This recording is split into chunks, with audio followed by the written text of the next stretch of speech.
There's a moment that happens inside a man, quiet, almost invisible, that changes everything about how he feels toward a woman. It isn't triggered by beauty. It isn't triggered by status or money, or how flawless someone's life looks from the outside. It's something so subtle that most people never even notice it happening, not in their own relationships, and not in the relationships of the people around them. Researchers who study human bonding have been circling this pattern for decades. And what they keep finding is almost frustrating in its simplicity. It has nothing to do with grand romantic gestures, nothing to do with chasing or performing or trying to be enough. It comes down to one shift, one change in the emotional atmosphere between two people that rewires how a man's brain responds to a woman entirely. It touches something old in him, a wiring pattern connected to survival, to safety, to belonging. Once that shift happens, something changes permanently. A man doesn't just develop a preference for a woman. He becomes tethered to her in a way that can feel almost outside his control. By the end of this video, you'll understand exactly what that shift is, why it works on a biological and psychological level, and, maybe more importantly, how to recognize whether it's already present or missing in your own relationships. Stay with me, because we're going to go much deeper into this than most conversations on the topic ever do. Part 2. The misconception everyone starts with. Here's where almost everyone gets it wrong from the very beginning. There's a widespread assumption that men fall in love the same way pop culture tells us women do, through poetry, candlelight, grand declarations, perfectly timed text messages. But that picture, while romantic, isn't what the research on adult attachment actually shows. Men, broadly speaking, do not fall in love with perfection. They fall in love with a feeling, specifically, the feeling of who they get to become when they are around a particular person. This isn't a theory pulled from a dating blog. It comes out of attachment psychology, a field that has spent over half a century studying how humans build lasting emotional bonds, going back to the work of researchers like John Bowlby and Mary Ainsworth, and carried forward by decades of subsequent adult attachment research. And what that body of work keeps circling back to is this: the deepest, most durable emotional bonds are almost never built on excitement alone. They're built on safety. That word safety is going to come up again and again in this video because it is the foundation everything else sits on top of. Part 3. Why male conditioning matters here. To understand why this particular pattern is so powerful for men specifically, we have to talk honestly about how a lot of men are raised. From early childhood, many boys are conditioned, sometimes explicitly, sometimes through subtle social cues nobody even names out loud, to treat emotional vulnerability as a liability. Fear, insecurity, sadness, uncertainty. These get quietly filed under weakness, while confidence, control, and stoicism get filed under strength. This conditioning rarely announces itself. It just becomes the water a person swims in. That conditioning doesn't evaporate in adulthood. It follows men into friendships, into work, into how they carry themselves in public, and especially into romantic relationships. Many men move through the world managing a kind of low-grade performance, constantly monitoring how they're coming across, rarely feeling like they can simply exist without being evaluated. It's exhausting. Most men never say this out loud, sometimes because they don't have the language for it, and sometimes because naming the exhaustion would itself feel like admitting weakness.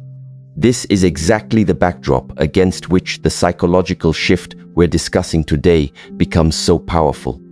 When a man meets a woman who doesn't require the performance, who doesn't need him to be flawless, who doesn't punish small mistakes or emotional honesty with withdrawal or criticism, something in him starts to loosen.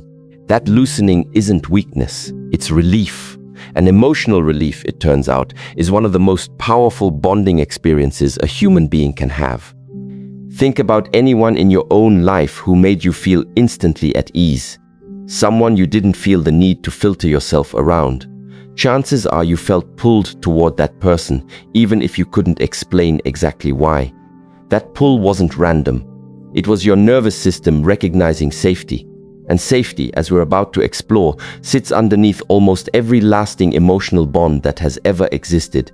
Part 4. What attachment research tells us about safety. This is where things get genuinely interesting from a research standpoint. Studies on adult attachment styles consistently show that most people, regardless of gender, carry forward patterns shaped by their earliest experiences of safety or instability.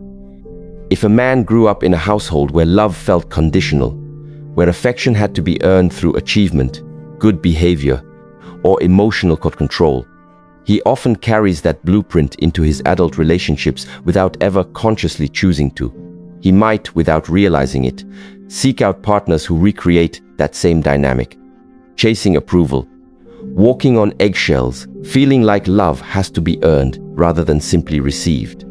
This is one of the more sobering findings in attachment research, that people frequently gravitate toward relational patterns that feel familiar, even when those patterns are the very ones that hurt them growing up. But when a woman offers something genuinely different, a steady, non-judgmental presence that doesn't ask him to earn his place, it can initially feel disorienting. And then, over time, it can start to feel almost necessary. Not addictive in a toxic sense, but addictive the way any nervous system responds when it finally gets something it has been missing for a very long time. Rest. Part 5. A story to make this concrete. Theory only means so much without a picture to hold on to. So, let's put a face on this. Imagine a man who has spent years inside relationships where every interaction quietly felt like a test. Every disagreement carried the risk of being labeled a red flag. Every off day, every moment of low energy, every unfiltered reaction risked being read as evidence against him. Over time, he learns to edit himself, smoothing over the rough edges, presenting a curated, acceptable version of who he is, keeping the rest hidden. Then he meets someone different. She listens without immediately reacting. She asks questions instead of assuming the worst. She lets him be inconsistent sometimes, tired, unsure, quiet, without treating those moments as proof that something is wrong with him or with the relationship. At first, he might not consciously register anything unusual, but slowly he starts noticing that he feels different around her, lighter, more like himself. And that specific feeling, the ability to exist without constant performance, is one of the strongest known triggers for deep emotional attachment. Now picture a second, quieter example. A man who has always been the reliable one among his friends and family, the person others lean on, rarely the one who gets asked how he's doing. In a new relationship, a partner starts noticing when he seems off before he says anything. She doesn't press or interrogate. She simply makes space and waits. The first time he actually opens up about something he'd normally keep to himself, nothing bad happens. No lecture, no fixing, no discomfort on her part that he then has to manage. Just presence.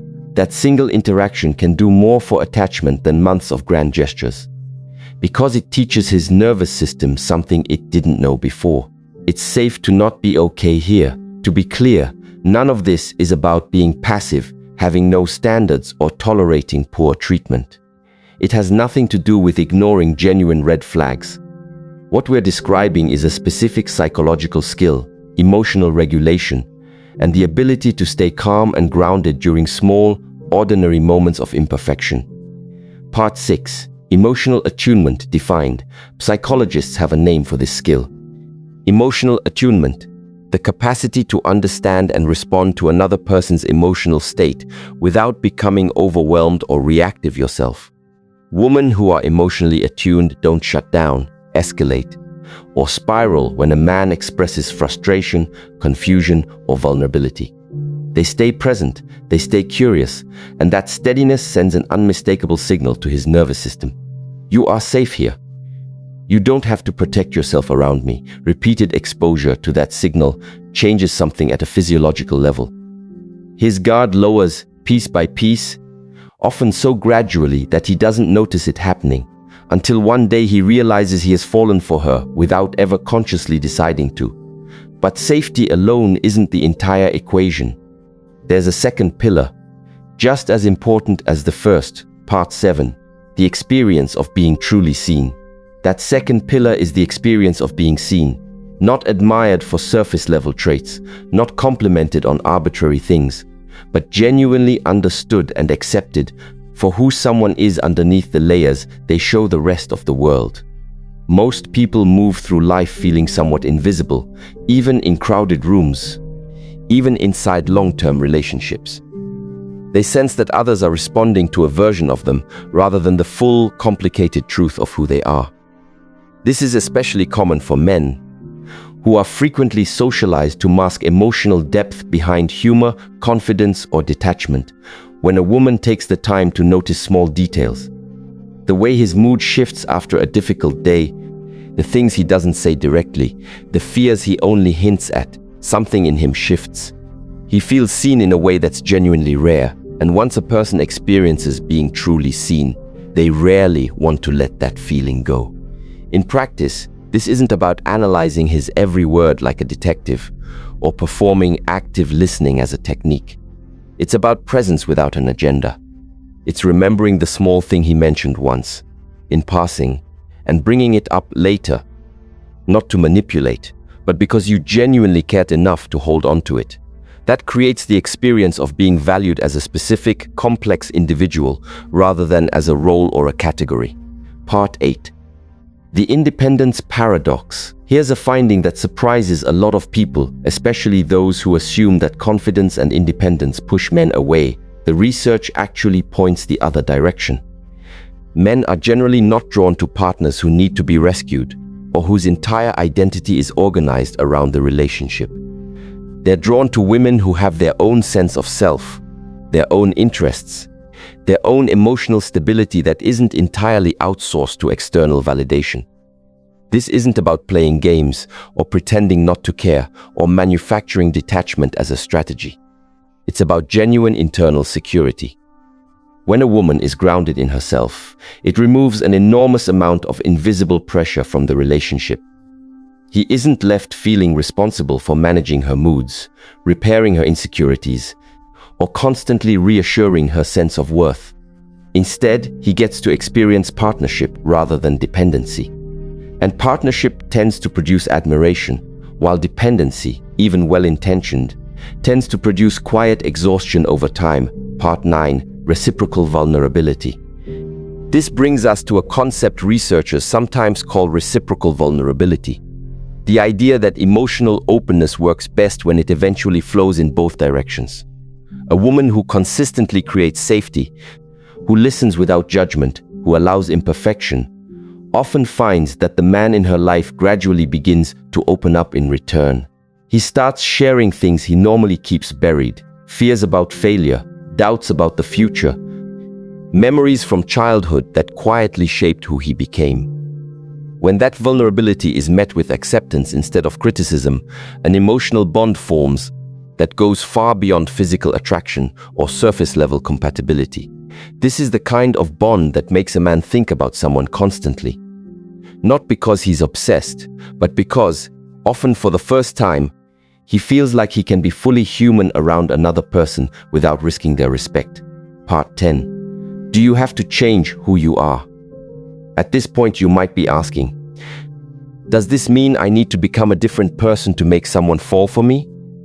The answer is no, and this matters enough that it's worth being direct about it. This entire framework only works if it's authentic. Performing safety, faking presence, manufacturing attunement as a strategy rather than living it as a genuine practice. That doesn't just fail to work, it can actively backfire.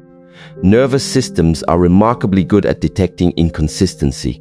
When safety and attunement are performed rather than real, the same bonding process can reverse, producing distrust instead of connection. This is precisely why manipulation tactics and dating games rarely produce lasting love.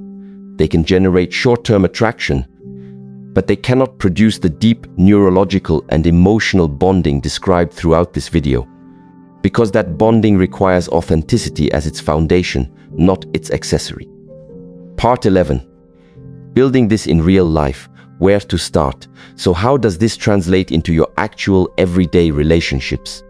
Whether you're single, dating, or years into a committed partnership. It starts with self-awareness, understanding your own emotional patterns, your own triggers, your own tendencies toward reactivity or withdrawal. That self-knowledge gives you the ability to show up more consciously with the people you care about. It means noticing when you're reacting out of fear versus responding from a grounded place. It means creating room for someone to be imperfect without immediately labeling them wrong or inadequate. It means listening to understand, not to formulate your next response. None of this is complicated in theory. But it requires consistent practice because most of us were never explicitly taught these skills growing up. We're often taught how to attract attention, how to be interesting, how to be desirable, but rarely taught how to build emotional safety, which is the actual foundation lasting love is constructed on. Part 12. The evolutionary layer. Let's go a little deeper into why this specific pattern produces such intense bonding compared to other relationship dynamics. From an evolutionary psychology perspective, humans are wired to seek connection with people who represent reliability and safety, particularly for long-term partnerships. Across most of human history, survival depended heavily on cooperation, trust, and durable bonds within small communities. A partner who offered consistency and safety measurably increased the odds of successful, stable partnership and shared child-rearing. Modern relationships are obviously far more complex than pure survival calculus, but these older wiring patterns still quietly shape modern attraction. This is part of why grand romantic gestures can generate excitement in the short term, but rarely generate the kind of deep, durable attachment that comes from consistent emotional safety, sustained over time. Part 13. Why timing and consistency matter more than intensity. Here's a piece that a lot of people misunderstand about this entire concept. This kind of bonding does not happen from a single interaction, no matter how meaningful that interaction feels in the moment. It happens through repeated experiences, accumulated over time. Each time a man experiences safety, understanding, and acceptance from a woman, it reinforces a psychological and neurological pattern that deepens attachment. This mirrors how trust gets built in any relationship, through consistent action, not isolated gestures. A single kind moment might leave a positive impression, but it's the repetition of emotional attunement that builds something durable and hard to replicate elsewhere. This is part of why some men describe struggling to imagine being with anyone else after this kind of connection. Not because the woman was objectively flawless, but because the consistency of the emotional safety she offered became deeply woven into his sense of stability. It also helps explain why breakups involving this depth of attachment can feel so disorienting for men, even when they struggle to put words to why.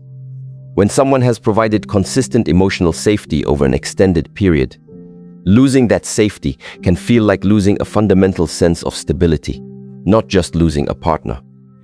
This is one reason some men appear to struggle more than expected after a breakup, particularly if they weren't consciously aware of how much they had come to rely on that safety for their overall well-being. Part 14. An important boundary around this framework. It's worth pausing here to say something clearly. None of this should ever come at the cost of a woman's own boundaries, needs, or self-respect. Genuine attachment is built on mutual respect and emotional reciprocity, not on self-sacrifice or on quietly disappearing into the project of making someone else comfortable. And this is not a manipulation strategy. Psychology doesn't work like a formula that guarantees a specific outcome regardless of compatibility, timing, or mutual interest. What we're describing are the conditions under which deep emotional bonding tends to develop. Conditions that only produce real connection between two people who are already genuinely compatible and interested in each other. Trying to force this pattern onto someone who isn't a good match for you won't manufacture lasting love, because real attachment requires mutual alignment, not a one-sided checklist of behaviors. Part 15. What this looks like day to day. Let's bring this all the way down to the concrete, everyday level. If emotional safety, being truly seen, groundedness, and reciprocal vulnerability are the pillars here, what does that actually look like in practice? Staying calm during small disagreements instead of letting them escalate into major conflict. Asking open-ended questions instead of assuming you already know what someone thinks or feels. Acknowledging effort even when the outcome isn't perfect. Allowing someone to have an off day without treating it as a referendum on the relationship. Celebrating someone's individuality instead of quietly trying to reshape them into who you think they should be. Repairing after conflict instead of letting resentment sit unspoken. Checking in on the small previously mentioned things. The deadline they were stressed about. The conversation with a parent they were dreading. Making space for silence rather than needing every emotional moment to resolve immediately. These small, unremarkable-looking behaviors accumulate over time into an emotional environment where deep attachment can develop naturally without force. Part 16. The role of humor and lightness, it's worth saying clearly. Emotional safety does not mean constant seriousness or emotional intensity. In fact, shared laughter plays a significant role in bonding, tied to the release of neurochemicals associated with pleasure and connection. Men often describe feeling most deeply attached to partners who can hold emotional depth and playfulness at the same time, creating a dynamic that feels meaningful without being heavy, enjoyable without being shallow. That balance keeps a relationship from tipping into being overly serious or emotionally draining, and lets both people experience connection through joy as well as depth. Part 17. Respect as its own pillar. Another factor that deserves its own spotlight is respect. Specifically, respect that's expressed through words and actions rather than assumed silently and left unspoken. Men, like everyone else, respond deeply to feeling respected, not just loved. That means valuing their opinions, acknowledging their effort, and steering clear of subtle patterns of criticism or contempt. Patterns that relationship researchers have repeatedly identified as among the most corrosive behaviors in long-term partnerships. When respect and emotional safety coexist, attachment deepens significantly because the person feels valued not only as a romantic partner, but as a capable, respected individual in their own right. Part 18. Self-worth has to come from both people. You might be wondering how self-worth factors into all of this, both for the woman creating this dynamic and for the man experiencing it. Research consistently points to the same conclusion. Healthy relationships are built between two people who already carry a reasonably strong sense of self-worth, rather than two people trying to source their entire sense of value from the relationship itself. This means the person offering emotional safety and presence also has to maintain her own boundaries, needs, and identity throughout. That balance is what keeps emotional safety from tipping into self-sacrifice, and keeps the relationship mutually fulfilling rather than one-sided. Part 19. This isn't actually about gender. As we widen the lens, it becomes clear that emotional bonding isn't about performing perfection. It's about creating genuine, consistent emotional experiences that let both people feel safe, seen, and valued. That principle doesn't stop at romantic relationships. It applies to friendships, family relationships, and every other form of meaningful human connection. And to be fair to the full picture, this dynamic isn't exclusive to how women should behave toward men. Just as women who create emotional safety deepen male attachment, men who offer that same presence, emotional regulation, and genuine attentiveness create equally powerful attachment in women. These are universal principles of human connection that apply across genders. We've focused today specifically on the male experience of this pattern because of how many men are socially conditioned to suppress vulnerability throughout their lives. which makes the effect of finally not having to suppress it especially pronounced. Understanding this also opens the door to more empathy inside relationships generally. Instead of reading emotional withdrawal or defensiveness as a lack of interest, understanding attachment psychology lets you recognize those behaviors as often rooted in fear of vulnerability or old emotional wounds. That doesn't excuse harmful behavior, but it does provide context that can lead to healthier communication and deeper mutual understanding. Part 20.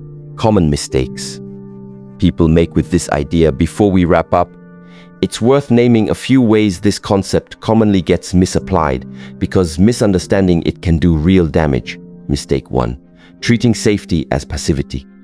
Some people here don't react to small imperfections and translate that into tolerating disrespect or dishonesty. Emotional safety is not the same as having no standards. It's the ability to stay grounded through ordinary human inconsistency, not through genuinely harmful behavior. Mistake 2. Performing calm instead of practicing it. Suppressing a reaction isn't the same as regulating one. If you're gritting your teeth and calling it attunement, that suppressed frustration tends to surface eventually, often in a way that damages trust more than an honest reaction would have. Mistake 3. Expecting instant results. Because this bonding builds through repetition, not single interactions. People sometimes give up on the practice after a few weeks because nothing changed. The nervous system level shift described earlier in this video tends to happen gradually, almost invisibly, which is exactly why it's easy to underestimate how much it's working. Mistake 4. Using it as a script rather than a genuine practice.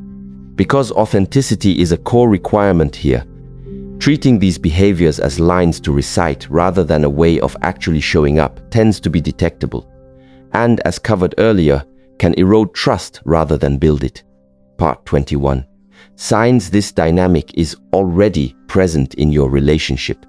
If you're wondering whether this pattern already exists in your own relationship, a few signs tend to show up consistently.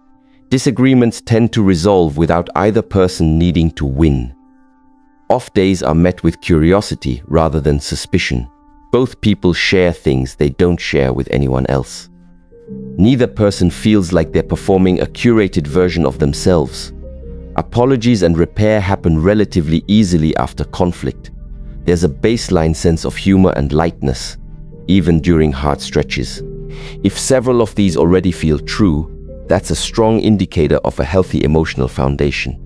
If several of them feel noticeably absent, that's not necessarily a crisis. It's simply a starting point for intentional growth. Part 22. If this dynamic is missing, where to begin? If you recognize that emotional safety is thin or missing in your relationship, the starting point isn't a dramatic overhaul. It's usually smaller than people expect. Naming one specific moment where you felt unsafe being honest, and gently raising it in a calm moment, not mid-conflict. Practicing pausing before reacting to something minor, and noticing what changes when you respond instead of react. Asking your partner directly what makes them feel most able to be themselves around you, rather than guessing.